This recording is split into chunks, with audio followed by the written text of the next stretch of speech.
This is the Retire Mentality channel. Thank you very much for stopping by if this is your first time. And if you've been here before, thank you very much for coming back. We appreciate that. This is going to be a big video today. I'm going to talk more about the house that we bought in Puerto Rico. Puerto Rico. I got corrected before for pronouncing it Puerto when it's Puerto by one of the comments in another video. Anyway, so today I'm going to go over some tips for buying a house in Puerto Rico if that's something you're considering.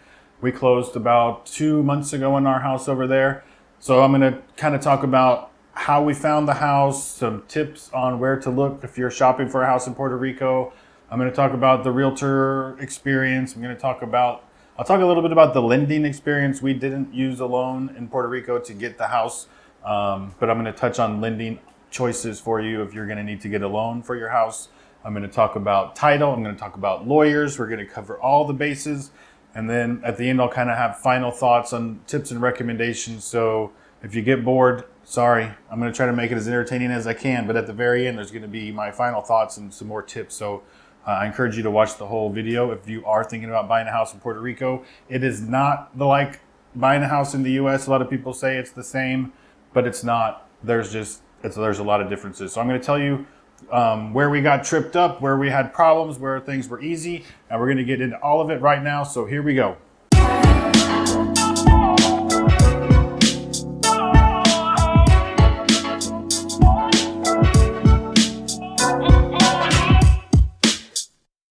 Okay, the first thing you're going to need to do if you're going to buy a house in Puerto Rico is you're going to need to figure out where in Puerto Rico you want to be.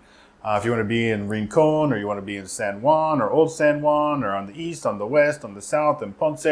There's a lot of different areas, and they all have different pros and cons. We kind of started off thinking we wanted to be in Old San Juan or in San Juan, and we quickly realized that that wasn't where we wanted to be. We got nervous for one thing about the condos. We heard some horror stories about HOAs and people, that weren't paying their dues and low reserve funds. And we just decided that was a can of worms we just didn't want to get into. We were trying to do this relatively quickly. So we didn't want to spend 6 months learning what condo buildings to be in and what condo buildings not to be in. So if you're looking for a condo in San Juan or Old San Juan, I can't help you a lot there. One thing we did when we first started looking in Old San Juan, people told us that if you need to do any construction, getting building permits in the part of Old San Juan is just a nightmare. They have a lot of problems with water, with the sewer lines, the water lines, the power. Puerto Rico has some general problems with those things anyway, but in Old San Juan, it was even worse. And so that was kind of enough to scare us out of Old San Juan.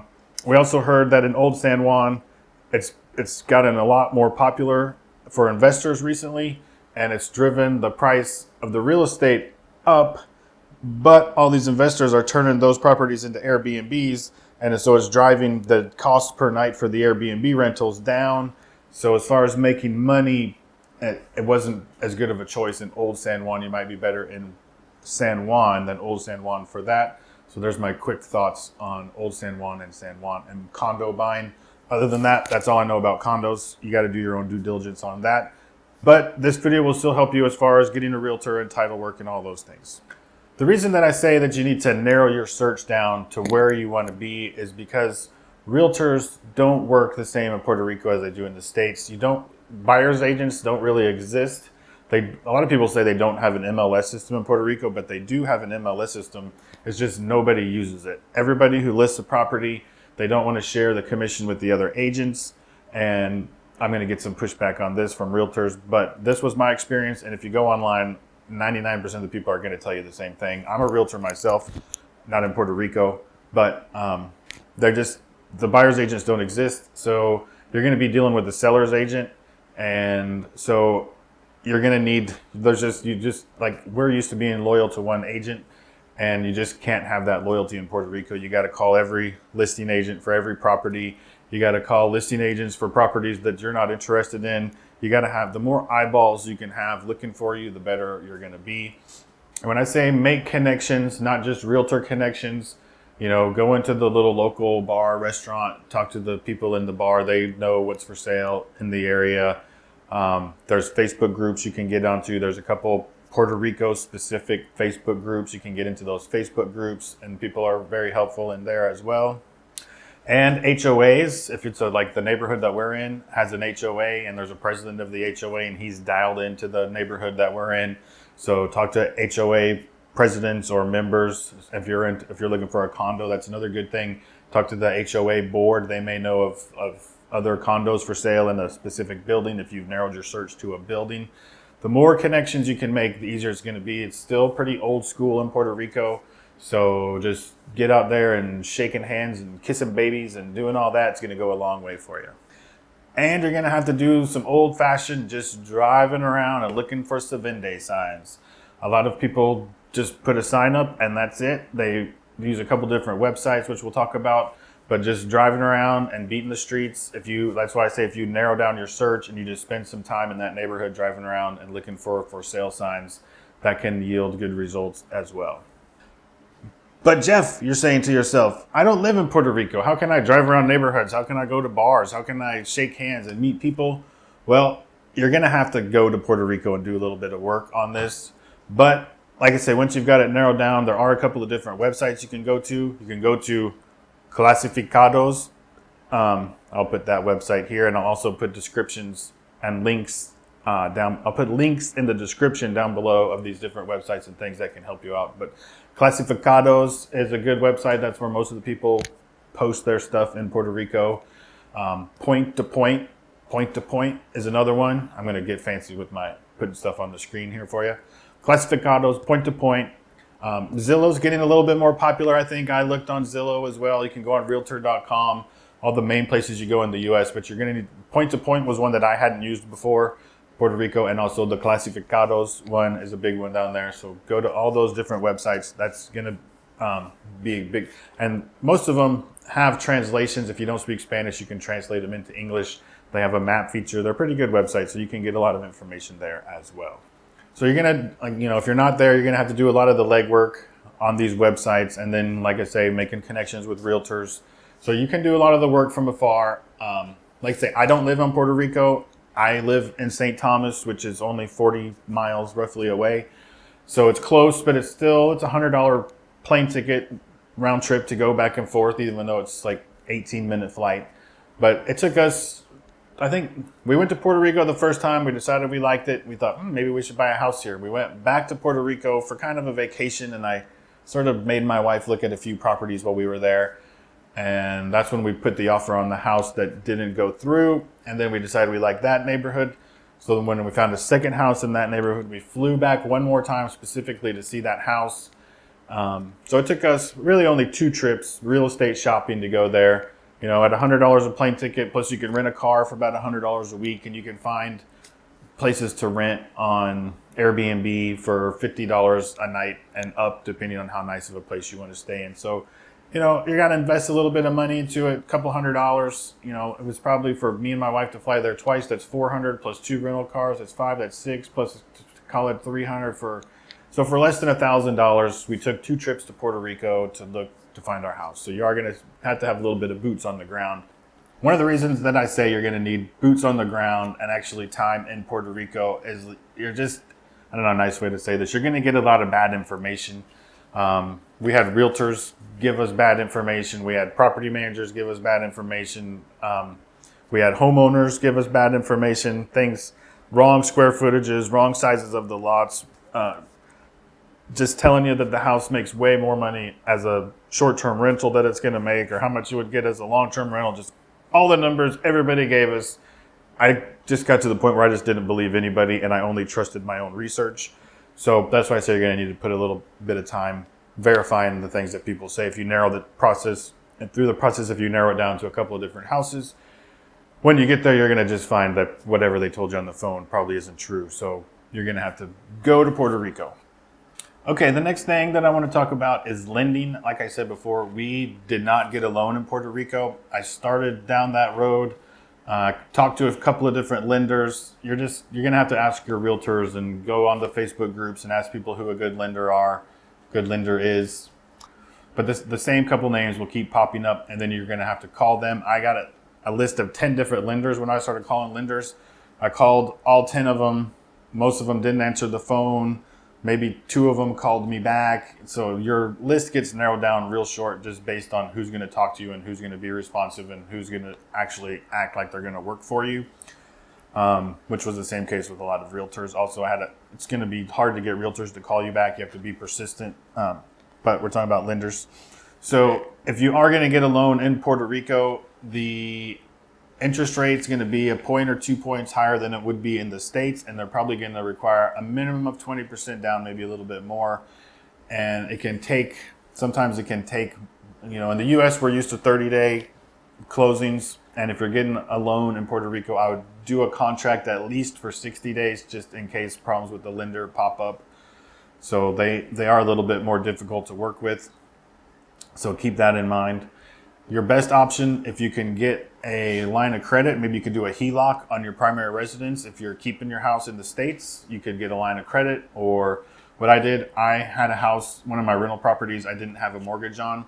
So I just did a small loan on that house to pay for part of the house in Puerto Rico. And even though it was a non-owner occupied investment property, my rate was still lower than the rate I would have gotten with the Puerto Rico lender. And I closed it in like 2 weeks. So if you can get a loan on another property in the U.S., you're better off. But the good thing is you can get a loan in Puerto Rico if you need that. Just be prepared for some hair pulling and some frustration and a little bit higher rates and fees. Okay, so now you've gone through the headache of finding a property and you've got your money lined up. So now you find the perfect house. What do you do now? Well, in Puerto Rico, they do all the negotiating up front. You don't just write an offer and submit an offer the way you do in the States. You basically make a verbal offer. I'm just going to assume that you're going to end up doing this the same way that we did, which is you're going to make an offer to the listing agent by yourself with no representation. And then the listing agent is going to take the offer to the seller, and then they'll come back to you with a counter offer, or they'll accept the offer. And you're going to negotiate everything before anything gets written down. Everything's verbally negotiated before you write a contract. So you're going to figure out a price. You're going to figure out when you're going to close. You're going to figure out, and even if whether you've bought a lot of properties or not, everything's it's kind of like a different world. So your mind can forget to do the things that you're supposed to do. So don't forget to think about, is the furniture included? Is the washer and dryer included? Are the ceiling fans included?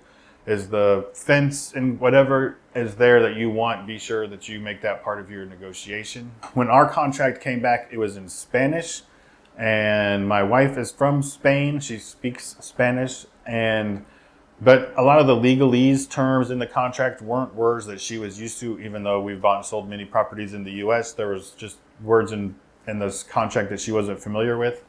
So you're gonna need a good lawyer on your side. Since you don't have a buyer's agent, you are gonna need a good lawyer. We'll get more into the lawyer in a minute.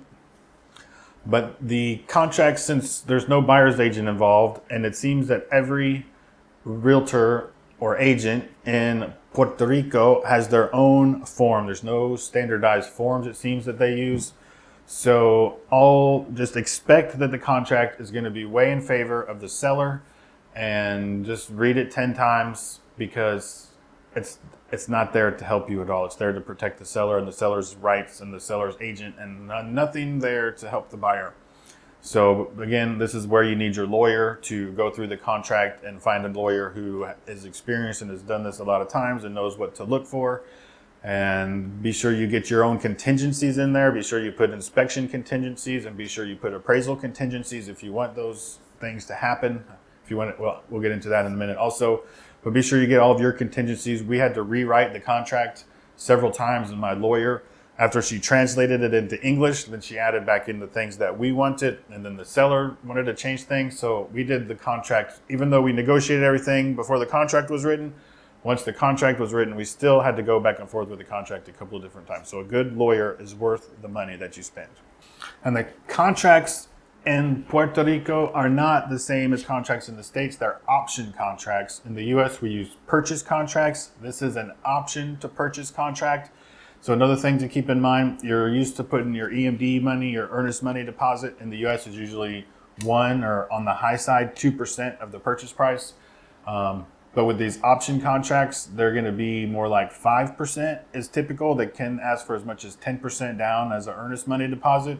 So that's why you got to get everything hammered down. I think that's why they do a lot of the negotiating up front, so that because you're putting up 5 to 10% in cash, and it doesn't go sit at a safe, nice title company like it does in the U.S. either. Usually you cut the check and the listing agent holds on to the check. So another thing that just kind of makes you feel a little bit squirrely and uncomfortable is just writing a big, huge check and just giving it to the realtor and know that it's not sitting in an escrow account somewhere that's, hopefully it is, I don't know, but that's how it works there. And you just kind of got to go with the flow, and that's how they do it. So expect that big the big deposit up front for the option contract.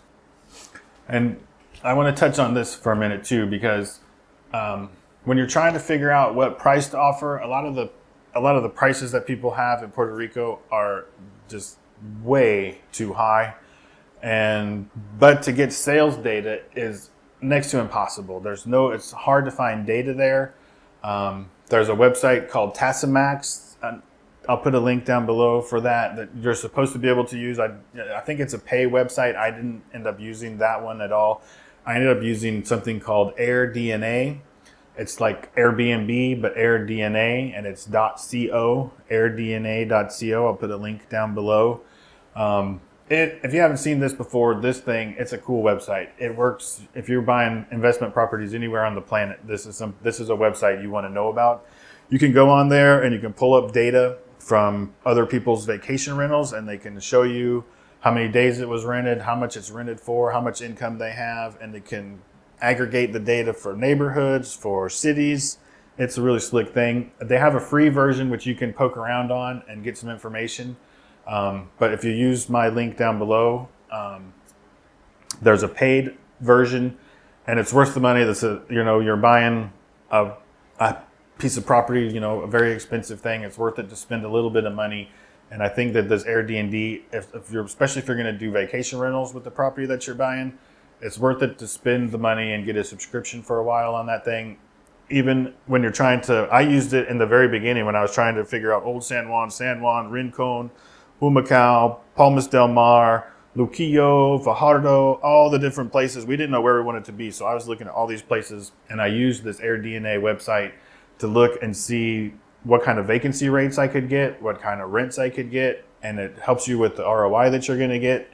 I used it for months. I looked online for several months before we started narrowing things down. So I used this the whole time, and it was invaluable. So that's probably one of the best tips I'm going to get out of this thing for you, is to use that to try to aggregate how much money you're going to get. But that doesn't really help you with the sold data and comps. The clasificados, you can find some data on there. There's a little button on there next to the property that it says like past sales or past listings that you can click on, and it'll take you to another page, and you can also pay to go on there to look at some sales data. But another thing, talking to the people in the neighborhood, like one of the neighbors knew that a house in my neighborhood was listed for $235, and somebody had put an offer in on it, and the appraisal came in at $135, I think. And the sellers, they don't care what appraisals say. You can put into your contract contingencies for appraisals and home inspection contingencies, but if your home inspection comes up with 1,000 problems, just expect it's going to be an as-is contract, and they're going to say, you want to buy the house or you don't want to buy the house. And if you're buying a $200,000 house and the appraisal comes in at $100,000, the seller's going to say, I don't care. Do you want to buy the house or you don't want to buy the house? So you're not going to get as much data as you're used to. You can get some data. It's just you have to do a lot more work to get it. At the end of the day, you're just going to have to decide, is the house worth to you what you think you're going to pay for it? We decided not to get an appraisal on our house. I knew what the neighbor's house had appraised for. I knew what another sale in the neighborhood was relatively recently to our purchase. So we paid $135,000 for our house. You can see it. I'll put a card that links to the house here if you haven't seen that video, but I did a video walkthrough of the house of what it looked like when we bought it. So you can go here to see the video of that. But it's 4 houses off of the beach, and it's going to be 4 bedrooms, 2 baths when we're done. And it needed some work, needed a new kitchen and new bathrooms and things like that. But at the end of the day, we were just like $135,000 for a house. This is way better of a price than we could get in the States, in Florida, where all the rest of our rental properties are. We decided it was worth, that's what it was worth to us. And so we were willing to pay that. Even if the appraisal would have came in at 100 or 110 or 180, it didn't matter to us. We paid what we thought the house was worth. I don't think I stole the house. I think I probably paid pretty close to retail value for the house, but that's what you should expect. Now you found a house, you got your money figured out, and you found a lawyer and you're under contract. So now what do you do now that you're under contract? Well, now I would suggest getting inspections done. Lots of inspections. I contacted lots of different people through Facebook groups and through my realtor, through neighbors, through another guy that I know who's a house flipper in Puerto Rico to get recommendations for a good home inspector. So I would suggest, I didn't do this. I just had one home inspection done and I felt pretty happy with the results that I got. So I didn't go any farther, but it's not a bad idea to get a plumber, even to just go look at the plumbing, an electrician to go look at the electrical. If you have questions about either one of those things. The house that I bought had been sitting empty, I think probably since Hurricane Maria. So for 2.5 years at least. And I have a house in Florida that was built in the 60s. That was an old house that had the old cast iron sewer pipes. And from sitting for a long time after I bought the house, I didn't know this, but when those pipes dry out, they constrict. And then when you start using them again, they can expand and it can cause them to crack and have problems. And I did have that problem at my house in Puerto Rico. And it was something that I'm a little bit worried about with the house. And did I say in Florida? I had that with my problem with my house in Florida, and I was a little bit worried about it with the house in Puerto Rico. But I didn't pay a plumber to go put a snake down the drains and look at the lines. I just figured we're in this thing, we're going to do it. So if there's a problem, I'll get it fixed later. But it's probably a good idea to check those things if it's an older house. You could get structural, especially if you're near like Ponce, with all the earthquakes and things that they had over there. A structural inspection would probably be a good idea in that area. Or anywhere for that matter, if, any history, if there was a palm tree that fell in the house during a hurricane, something like that. But start with the home inspection and see what you find. I didn't really find any problems that warranted me getting any extra inspections done after that. So I felt good enough with myself. I bought a lot of houses. I'm a real estate agent. I've helped people do a lot of inspections. So I felt I was good after that. But don't be afraid to spend the money and get whatever inspections you want. And if you're not using a lender in Puerto Rico, obviously, then you don't have to get an appraisal. So that's something up to you. If you feel like it's going to give you any negotiating power or you just want the peace of mind, get the appraisal. But we opted not to get an appraisal on our house. The next thing you're going to do is you're going to need to get insurance. Whether you get a loan or don't get a loan, I would highly suggest you get insurance. A lot of people in Puerto Rico, depends on the value of your house. Some people don't get insurance. They're concrete houses with concrete roofs on concrete foundations. So some people don't get insurance. I am not that person. I definitely wanted insurance. So and kind of as you go through the process after you are, you still, even though it's a listing agent, you do develop a relationship with the agent through the process. So now I had the listing agent, I had my attorney, and I had my home inspector. So as you build up more people on this team, as you're working, there are more people that can give you advice to who to talk to. So I asked all of them to suggest insurance agents for me. And so that's where I got my list of insurance agents that I started calling to get quotes. I got 2 different quotes and went with one of those agents. For the title insurance and for the attorney, I'll get into those a little bit deeper now. My attorney, basically, once I hired my attorney, she handled all of the title insurance. She asked if I had a preference of a title agency, in which I did not, since I don't know who to work with. So she had one that she had a relationship with. So she handled getting all the title work done. And I really didn't have to do anything about title. She pretty much handled all of that. The title policy came over. I just, wanted to make sure that they had done a lien search and property history search. So just make sure you get all the normal things done in your title search.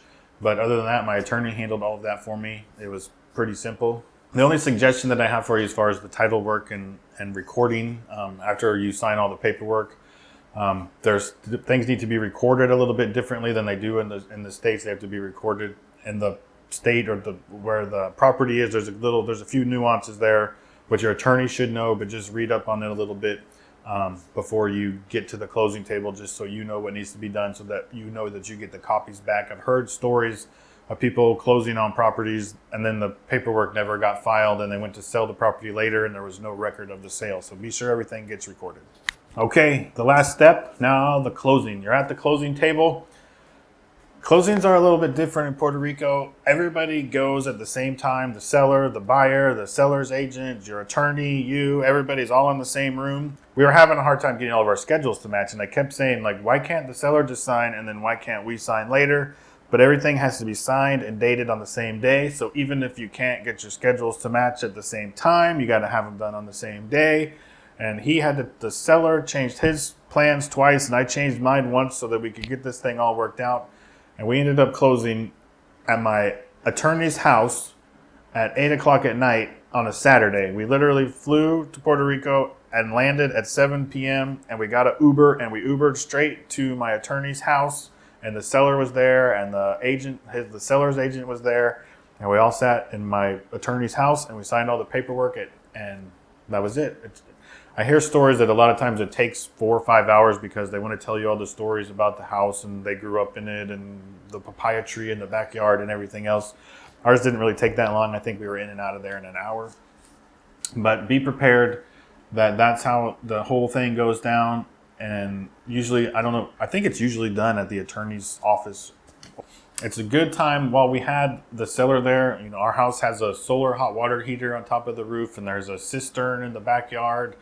And there's some things that I'm not used to dealing with, cisterns and solar hot water heaters and things like that. So it was a good time. If you have any questions about how the house works, while you got the seller there, it's a good time to ask them. And I thought it was fun to ask a little bit of history of the house from the seller too, just to kind of know. So it's a good time to build a little relationship with the seller and find out anything you need to know about how the house works or what might be broken or the doorknob you got to jiggle and spin around 3 times before it opens. All those little things that you learn from the house. It's a good time to try to get that information while you can. And that's it.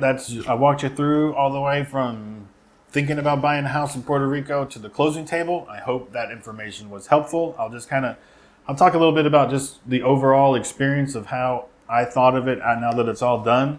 I'll let you know some of my final tips. The first thing I can say is just everything, like I said earlier, everything's a little bit different. So just don't forget about the common sense things, the contingencies, the filing of the paperwork, the inspections. Just if you've bought houses before, just remember what you're doing and just make sure you maybe make yourself a checklist so that you don't miss anything. But in the beginning, it was super frustrating. If I wasn't a real estate investor and I hadn't bought many properties myself, and being a realtor, obviously, I've closed a lot of real estate transactions.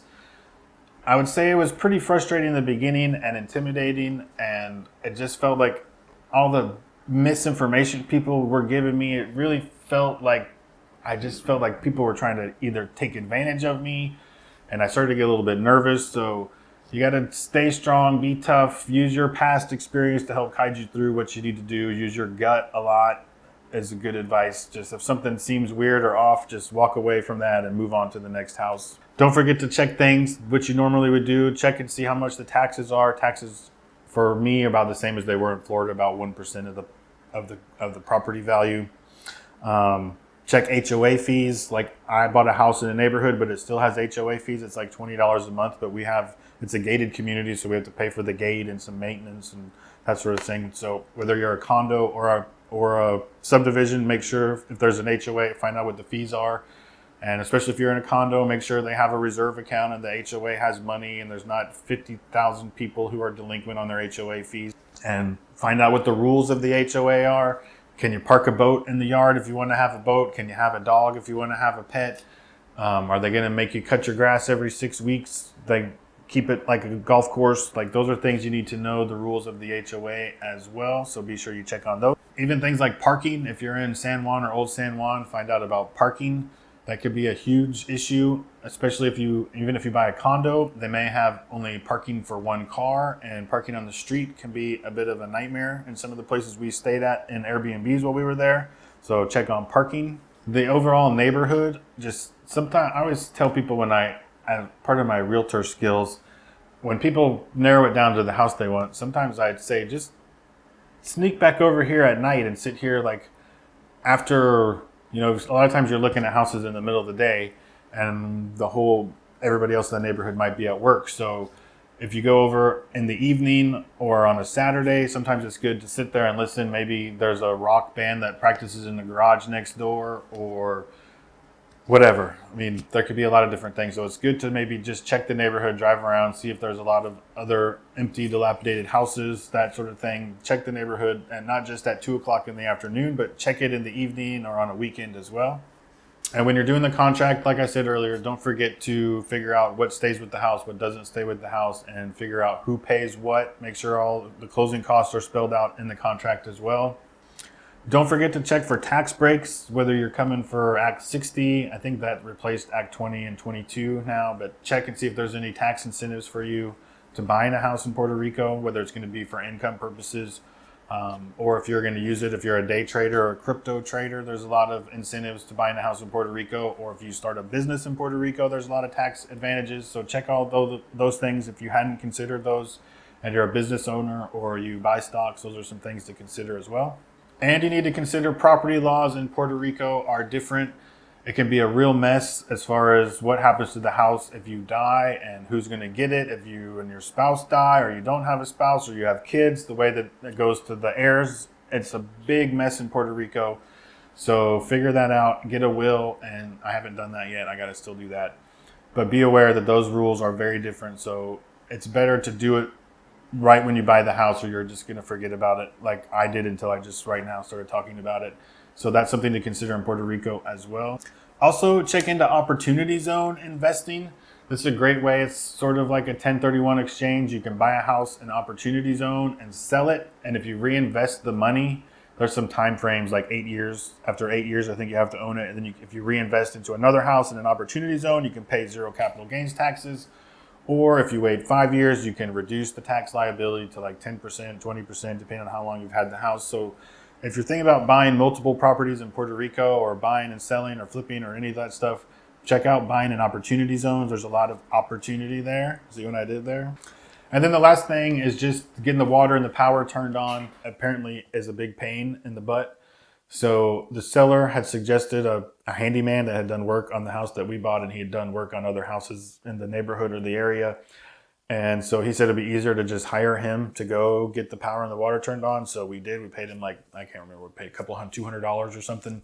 And he went and got the power and the water turned on and transferred over and all that. So it sounds like you could sit in a line in an office somewhere all day, or you might be able to find somebody and just pay them to take care of it. That happened after we flew in, bought the house, and flew back out. We were only there for 2 days, so we didn't have time to mess with all that. So we just had somebody do it for us. So that may be a good option there. And that's it. Those are my thoughts. I hope this video was helpful. If it was, and you haven't subscribed to my channel, please hit the subscribe button. And if you like the video, please hit the like button. It helps push the video out through the YouTube universe and it helps more people see this. I thank you very much for watching. If you have questions, if you have comments, if you bought a house in Puerto Rico and you had a better experience or worse experience, leave them in the comments. As always, I love to keep the conversation going on. And thanks for coming by. And I hope you buy a house in Puerto Rico. Maybe we'll be neighbors. We love it. Our house is great. I did a video, as I mentioned earlier, on the house that we bought, and we're in the middle of coronavirus. That's why I have this beard. This is my quarantine beard. We've been quarantined for like 12 days now. So I can't get, my remodel is stuck. But once I get back over to Puerto Rico, I am doing videos on my remodel and some of the things that are going on there, problems, wonderful things, bad things. So if you want to watch my remodel series, be sure to subscribe to the channel and you can see the video of the house we bought. And then I'm going to continue updating with more videos of the remodel process. And then once I get the remodel done, I'm going to do another video that will update you on how renting the house goes and how much money we're making and that sort of thing. I also have more videos I'm going to be doing about my properties in Florida if you're interested in those. So lots of good stuff going on here. It's not all real estate. I've got other videos as well, so check them all out. Again, thank you very much for coming by, and I'll see you in the next video.